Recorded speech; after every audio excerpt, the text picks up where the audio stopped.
Praktisi pariwisata Panudiana Kun mengatakan di tengah momen revisi Undang-Undang Perimbangan bagi hasil pusat dan daerah di DPR RI, eksekutif dan legislatif di Bali diharapkan tidak terlena dan melupakan potensi pajak PHR dalam upaya pelestarian adat dan budaya Bali yang belum digarap optimal.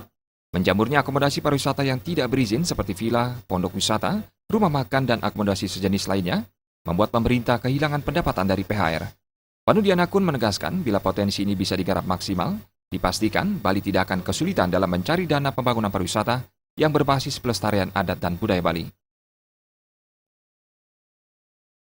Kos-kosan, villa itu kan hanya nama. Kalau yang sebetulnya itu villa itu kan rumah yang sangat mewah.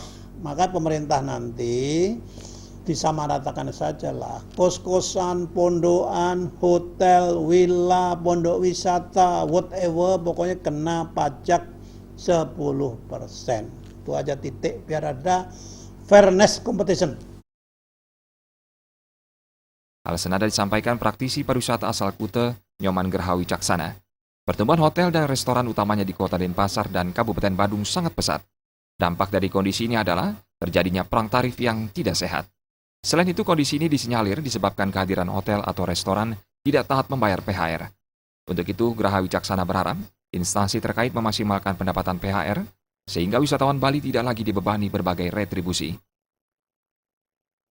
Saya rasa kalau ingin kita optimalkan penghasilan, ya, pendapatan daerah melalui pajak, ya saya rasa itu sangat baik untuk dilakukan. Jadi selama ini kan Bali ini kan sistem pajaknya kan belum computerized. Ya, kalau memang bisa itu di computerized, sehingga kan kebocoran-kebocoran itu bisa ditekankan.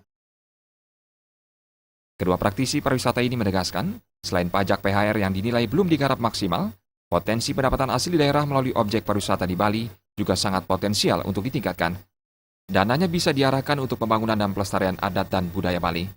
Kenaikan retribusi langsung di objek wisata harus dibarengi peningkatan pengawasan retribusi dan penyaluran dana PHR kembali ke masyarakat, serta upaya serius menghapus pungutan visa on arrival dan retribusi lainnya. Suteja dan Triasa, Bali TV.